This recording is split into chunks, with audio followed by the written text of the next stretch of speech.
ठीक है बच्चों, अब आपके सामने एक चैप्टर हमने स्टार्ट किया है, class 10th CBSE. This is the chapter of class 10th CBSE. Class 10th CBSE first chapter है बच्चों आपका रियल नंबर्स।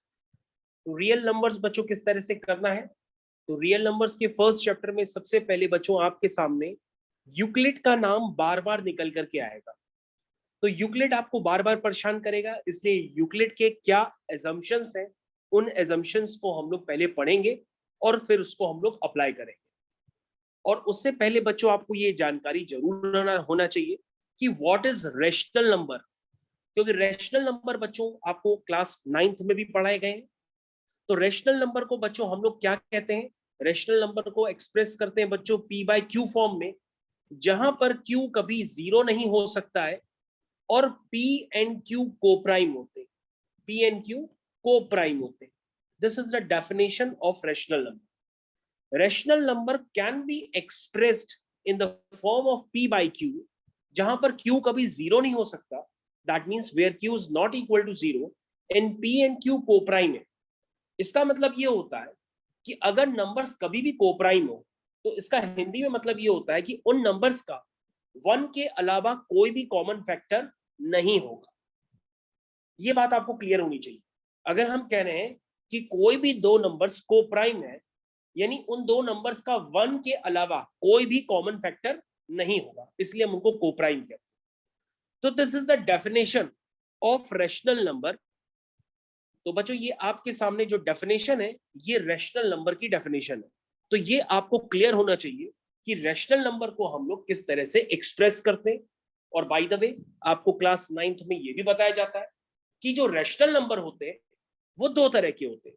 एक होता है टर्मिनेटिंग रेशनल नंबर, एक होता है non terminating and recurring rational numbers.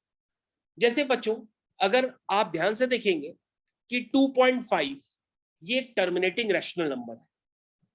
क्या है? टर्मिनेटिंग, क्योंकि इसका एंड हो जा रहा है। और आपको क्लास 9th में यह भी बताया गया था कि जिन नंबर्स के डिनोमिनेटर में 2 आ जाता है या 5 हो जाता है, तो वो नंबर डिवाइड होने पे टर्मिनेट हो जाते हैं, यानी उनका डिवीजन स्टॉप हो जाता है एक डेसिमल के बाद। जैसे 5/2 है, वो 2.5 है, तो ये कैसा रेशनल नंबर है? टर्मिनेटिंग रेशनल नंबर है। लेकिन अगर कोई मनुष्य आके कहता है कि 1/3, तो 1/3 बेटा ये होगा 0.33333, जिसको आप लोग क्या कहते हैं 0.3 बार। ये भी एक रेशनल नंबर है, लेकिन ये रेशनल नंबर कैसा है? Non terminating and recurring. तो बच्चों आपको क्लास 9th की पूरी जानकारी यहां पर होनी चाहिए। क्लास 10th का रियल नंबर चैप्टर स्टार्ट करने से पहले व्हाट इज रेशनल नंबर। तो बच्चों मैंने इस बात को बताया, आपने सुना भी, अपनी कॉपी में भी लिख लीजिए कि rational number can be express in the form of p by q, where q is not equal to 0 and p and q are co-prime.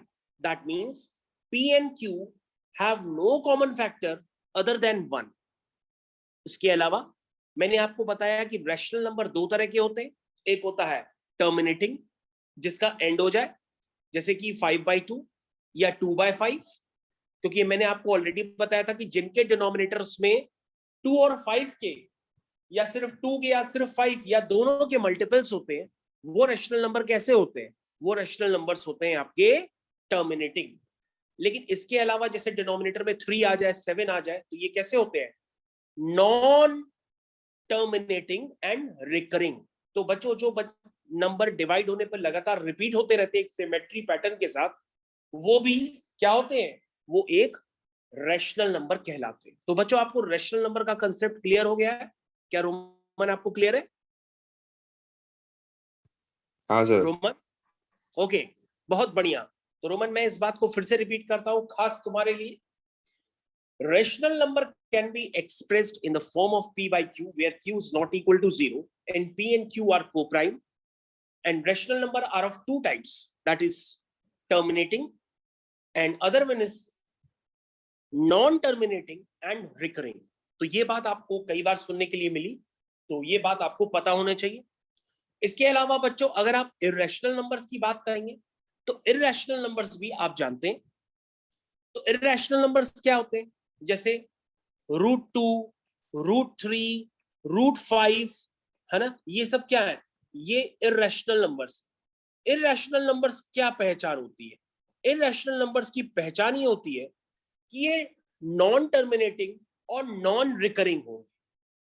जैसे कि √2 है, तो √2 की वैल्यू अगर आप लिखेंगे तो 1.4142316142316372, ये जो पैटर्न है, ये पैटर्न नॉन टर्मिनेटिंग है, मतलब इसका एंड भी नहीं हो रहा है, और इसके अलावा ये नॉन रिकरिंग भी है। नॉन रिकरिंग का मतलब ये रिपीट भी नहीं कर रही है डिजिट्स। अगर ये नॉन टर्मिनेटिंग और रिकरिंग होता, जैसे 0.14 0.14 0.14 0.14 बार बार आता रहता, तो ये नॉन टर्मिनेटिंग और रिकरिंग हो जाता, तब ये रैशनल नंबर होता। लेकिन ये नॉन टर्मिनेटिंग है, लेकिन ये नॉन रिकरिंग है, इसलिए ये इररेशनल नंबर है, क्योंकि इसमें डिजिट्स सिमेट्री पैटर्न से रिपीट नहीं कर रही है। तो बच्चों, ये इररेशनल नंबर्स को देखने का तरीका होता है। तो जितने भी नंबर ज्यादातर स्क्वायर रूट में होते हैं, जैसे √2, √3, √5, √7, ये सब क्या होते हैं, ये सब इररेशनल नंबर्स की कैटेगरी में आते हैं। तो रोमन, क्या तुमको मेरी बात समझ में आई कि what is the basic difference between rational number and irrational number? Yes sir. बहुत बढ़िया, तो मजे लो, आगे बढ़ते हैं। तो बच्चों, आपके सामने नेक्स्ट पार्ट आता है, this is Euclid division lamina. अब यूक्लिड को देख करके लोग समझते हैं कि यूक्लिड का मतलब उल्टी, जैसे हमें उल्टी आने वाली है, लेकिन ऐसा है नहीं। तो हम लोग यूक्लिड के बारे में पढ़ते हैं, और खासकर यूक्लिड के बारे में लेफ्ट राइट ना करके हम लोग सीधा सीधा उसके अजम्पशंस, उसकी थ्योरम, क्या वो कहता है, उस पर ध्यान देते हैं। तो सभी बच्चे ध्यान दें, अपनी एनसीईआरटी खोल लें और यूक्लिड की थ्योरम 1.1 को ध्यानपूर्वक पढ़ें और जीवन का आनंद लें। पहली थ्योरम है आपकी, जिसको हम लोग कहते हैं Euclid division Lemna. Euclid division lemma क्या होता है? वो कहता है अगर आपके पास दो पॉजिटिव इंटीजर हैं ए और बी, अगर आपके पास दो पॉजिटिव इंटीजर हैं ए और B, then there exists a unique integers q and r satisfying a is equal to bq plus r। तो ये आपको समझना होगा, और इसी को हम यूज करेंगे नंबर्स का एलसीएम और एचसीएफ फाइंड करने की, जहां पर जो आर होता है वो 0 से लेकर के बी तक लाई करता है। तो सभी बच्चों को ये पता होना चाहिए कि यूक्लिड डिवीजन का जो पहला लेमा होता है वो इतना इंपॉर्टेंट है, यदि वो आपको पता नहीं है तो आप डायरेक्टली उसको क्वेश्चंस में यूज नहीं कर पाएंगे, आपकी जान निकल जाएगी। इसलिए आपके पास यूक्लिड डिवीजन की पहली थ्योरम 1.1 आपको जरूर पता होनी चाहिए। उसमें ये बात बार बार वो चिल्ला के कहता भी है कि यहाँ पर ए और बी क्या है, पॉजिटिव इंटीजर्स हैं, और क्यू और आर कुछ यूनिक इंटीजर्स हैं। तो क्यू आर ए और बी में जो रिलेशन होता है वो होता है A is equal to B Q plus R, जहां पे आर होता है 0 से लेकर के बी तक। तो this is the Euclid division lemma, this is the theorem. अब हम लोग क्या करेंगे, इसके दूसरे अजम्पशंस वगैरह देखते हैं और इनकी बातों को और ध्यान से देखते हैं कि ये क्या बताने की कोशिश कर रहा है और अपने यूक्लिड डिवीजन को क्वेश्चंस में कैसे यूज कराना चाहता है। तो बच्चों, इसके लिए हम लोग क्या करते हैं, एक्सरसाइज 1.1 को स्टार्ट करते हैं और तसल्ली से करते हैं। तो बच्चों, रेडी हो जाइए एक्सरसाइज 1.1 के लिए। तो बच्चों, आपके सामने फर्स्ट एक्सरसाइज एनसीईआरटी क्लास 10 का क्वेश्चन आपके सामने हम करने जा रहे हैं, जिसको हम यूज करेंगे अकॉर्डिंग टू यूक्लिड। तो सबसे पहले क्वेश्चन में अगर आप ध्यान से देखेंगे तो उन्होंने यूक्लिड का ही नाम लिखा हुआ है और कह रहे यूक्लिड की एल्गोरिथम को यूज करके आपको एचसीएफ फाइंड करना है। तो देखिए, आप एचसीएफ फाइंड करने के लिए यूक्लिड का कैसे यूज करेंगे, और फिर धीरे धीरे आपको समझ में आएगा कि क्वेश्चंस किस तरह से किए जाते हैं। तो सबसे पहले अगर हम फर्स्ट क्वेश्चन पे ध्यान दें, तो बच्चों फर्स्ट क्वेश्चन आपकी स्क्रीन पे है, सभी बच्चे ध्यान दे दें। फर्स्ट क्वेश्चन आपकी स्क्रीन पे आ गया बच्चों, सभी बच्चे फर्स्ट क्वेश्चन की तरफ ध्यान दें। फर्स्ट क्वेश्चन आपकी स्क्रीन पे आ गया है। फर्स्ट क्वेश्चन का सॉल्यूशन हम यहाँ पे करने जा रहे हैं। कभी भी डिवीजन एल्गोरिथम को यूज करके अगर आपको एचसीएफ निकालना हो, तो सबसे पहले आप चेक कर लीजिए कि आपके पास जो दो नंबर्स हैं जैसे 135 और 225, यहाँ पे दो नंबर्स दिए हैं, उन दो नंबर्स में चेक कर लो सबसे बड़ा नंबर कौन सा है, तो तुम कहोगे 225। ठीक है, अब हम क्या करेंगे, यहां पे लिखते हैं we apply division lemma, we apply division lemma to 225 and 135 to obtain, कैसे लगाएंगे जरा ध्यान से देखिए, 225 इज इक्वल टू 135, जब 225 को हम 135 से डिवाइड करेंगे तो वो एक बार में डिविजिबल होगा रोमन, और साथ में 90 रिमाइंडर आ जाएगा, भले आप चेक करके देख लीजिए। अब हम क्या करेंगे, अब हम यूक्लिड डिवीजन लेमा फिर से दो नंबर्स पे लगाएंगे, और अब की बार वो जो दो हमारे नंबर्स होंगे सर वो 90 कैसे आएगा? 135 और 90 आएंगे। तो तो 90 बेटा कैसे आएगा? 90 बेटा डिवाइड करने पे आया है, तुमको डिवाइड करने नहीं आता है तो स्क्रीन पे देखो, डिवाइड करना हम सिखाते हैं। ये देखिए इस तरह से डिवाइड किया जाता है, दिस इज द 90, अच्छा ठीक। ये डिवाइड करने का तरीका होता है। तो जब तक हम डिवाइड करते रहेंगे, जब तक 90 की जगह 0 ना आ जाए तब तक हम डिवाइड करते रहेंगे, यही इसका प्रोसेस होता है। तो इस प्रोसेस को बच्चों हम लोग करना आगे और स्टार्ट करते हैं, इसी को कहते हैं यूक्लिड का डिवीजन लेमा। तो जब आप लगाएंगे तो धीरे धीरे आपको आइडिया पड़ता चला जाएगा। अब हम अगेन वी अप्लाई, यहाँ पे आप लिखेंगे again we apply division lemma, division lemma. तो डिवीजन लेमा बच्चों आप फिर से लगा लीजिए। अब किस में लगाएंगे, दो नंबर्स में, एक 135 है और दूसरा 90 है। कैसे लगाएंगे, 135 और 90 कितनी बार में जाएगा, तुम कहोगे फिर से सर ये एक ही बार जाएगा, तो आप लिखेंगे 135 is equal to 90 into 1, remainder क्या बचा 45, पहले 90 था, a is equal to B Q plus R में r पहले 90 था, अब r यहाँ पर क्या है 45 है। ये हम तब तक करते रहेंगे जब तक r की जगह 0 ना आ जाए। तो रोमन अगर आप ध्यान से देखें, अब आपके पास फिर से दो नंबर बन गए, वो है 90 और 45। अब हम इन दो नंबर्स को फिर से कंसिडर करेंगे और फिर से यूक्लिड का डिवीजन लेमा लगाएंगे। तो बेटा जब हम अब की बार इस स्टेज पे लगाएंगे तो आपके पास दो नंबर है 90 और 45, उन दोनों में से बड़ा नंबर देख लीजिए क्या है, और बड़े नंबर को छोटे नंबर से जब आप डिवाइड करेंगे तो आएगा 90 is equal to 45 into 2 plus 0। अब की बार रिमाइंडर 0 आ गया, इसका मतलब हमारा रिमाइंडर यहाँ पे 0 हो गया है, तो प्रोसेस हमारा यहाँ पे स्टॉप हो जाएगा। तो अब इस बात को हम लिख भी सकते हैं, since the remainder is 0, the process stops, process अब हमारा रुक जाएगा। ठीक है, तो अब आपको ध्यान देना पड़ेगा कि आखिरी स्टेज में वो कितने टाइम्स डिविजिबल हुआ है, 45 टाइम्स हुआ है।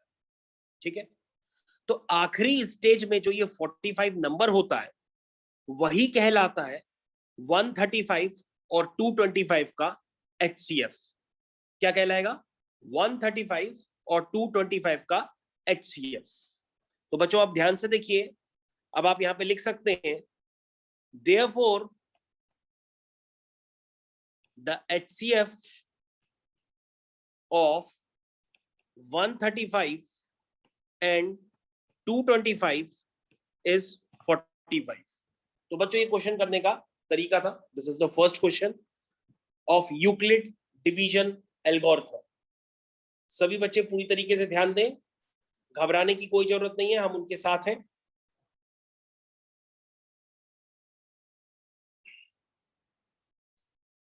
अब बच्चों हम लोग अगले क्वेश्चन पे चल रहे हैं।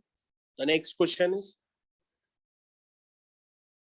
196 and 38220. सेकेंड क्वेश्चन पे आ जाते हैं.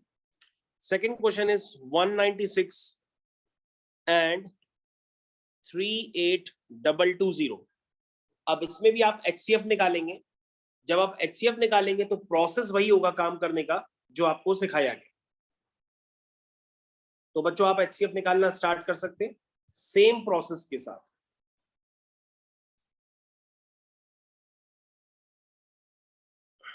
तो निकालना स्टार्ट करिए बेटा रोमन. तो कैसे लगा लेंगे?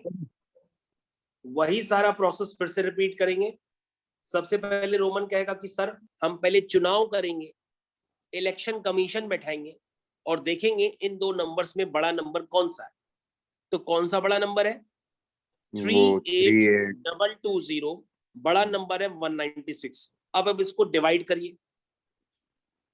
अब आप इसको डिवाइड करिए जैसे प्रॉपर डिवीजन होता है. तो बच्चों जब आप इसको डिवाइड करेंगे तो आपको एक बहुत अच्छी चीज मिलेगी. पहले स्टेप में ही डिवाइड करके आप चेक कर लीजिए. ये आपको करना पड़ेगा कि ये जो नंबर है जब आप इसको 196 से डिवाइड करेंगे तो ये 195 टाइम्स डिविजिबल हो जाएगा एक ही बार में और रिमाइंडर आपका 0 आ जाएगा. रिमाइंडर आपका 0 आ जाएगा. तो इसका मतलब सारा प्रोसेस एक ही बार में खत्म. यहां पर फर्दर आपको प्रोसीड करने की जरूरत नहीं है क्योंकि एक ही बार में ये कंप्लीट डिविजिबल हो गया और रिमाइंडर r की जगह 0 आ गया. तो आप यहां कह सकते हैं since the remainder is 0, the process stops. The process stops. Since the divisor at this stage is 196, therefore HCF of 196 and 38220 is 196. Therefore HCF of 196 and 38220 is 196. तो ये बच्चों आपका आंसर आ गया. तो रोमन बेटा अपने आप को म्यूट कर लीजिए और थर्ड क्वेश्चन आप खुद से करने की कोशिश करिए.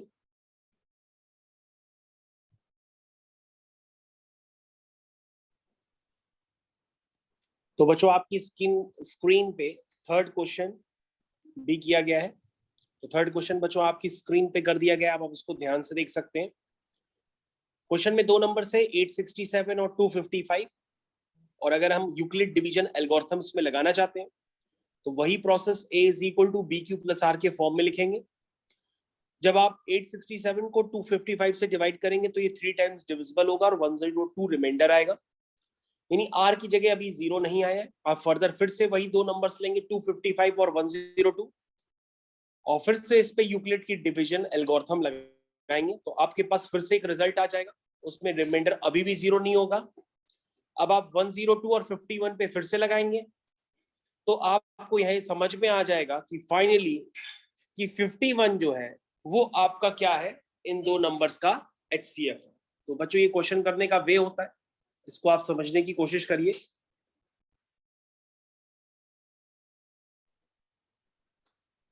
तो बच्चों आपके पास अगला क्वेश्चन है. Show that any positive odd integer is of the form 6q plus 1, 6q plus 3, 6q plus 5, जहां पे q कोई इंटीजर है. तो बच्चों इस तरह के क्वेश्चन को करने के लिए जैसा कि मैंने आपको यूक्लिड लेमा बताया था a is equal to bq plus r को, उसको आप यूज करेंगे और क्वेश्चन में ये क्लियर कट समझ में आ रहा है कि 6q plus 1, 6q plus 3, 6q plus 5 से समझ में आ रहा है कि यहाँ पर b की जगह आप 6 यूज करेंगे तो एक पॉजिटिव इंटीजर मानते हुए हम लिख सकते हैं कि a आपका 6q plus r टाइप का है. जहां पे r बच्चों पहले से डिफाइंड होता है कि वो 0 से लेकर के b तक लाई करेगा. यहाँ पर b की जगह क्या है, 6 है और 0 इंक्लूडेड होता है क्योंकि वहां पे इक्वल का साइन भी होता है, लेकिन 6 इंक्लूडेड नहीं होता है. तो r जो है इंटीजर होगा और वो 0 से 6 के बीच में जो इंटीजर होंगे वो 0, 1, 2, 3, 4, 5 होंगे. यानी जो a की जो पॉजिटिव इंटीजर है, तो a की वैरायटी 6q भी हो सकती है, 6q + 1 भी हो सकती है, 6q + 2 भी हो सकती है, 6q + 3, 6q + 4, 6q + 5 हो सकती है। लेकिन आपसे कहा गया है कि उसमें जो है 6q + 1, 6q + 3 और 6q जो +5 है, ये एक ऑड इंटीजर होंगे। कैसे होंगे? Odd integer. तो आपने कुछ नहीं किया, उनके अकॉर्डिंग क्वेश्चन को ऑड इंटीजर में कन्वर्ट कर दिया। आपने 6q + 1 को लिया, देखिए ध्यान से, आपने 6q + 1 को लिया और उसको एक ऑड इंटीजर के फॉर्म में लिख दिया, क्योंकि जो भी इवन इंटीजर होता है वो 2k टाइप का होता है, अगर ऑड इंटीजर होगा तो वो 2k + 1 टाइप का होगा। तो मैंने उसको फॉर्म में रिप्रेजेंट किया, जैसे 6q + 1 है तो हमने लिख दिया 2 × 3q + 1 और 3q को मन में k मान लिया, तो ये 2k + 1 टाइप का होगा। उसी तरीके से बच्चों मैंने 6q + 3 के साथ भी किया, यहाँ पे मैंने 3q + 1 को मान लिया k2 है, तो ये फिर से एक मैंने ऑड इंटीजर्स के फॉर्म 2k2 + 1 में रिप्रेजेंट कर दिया।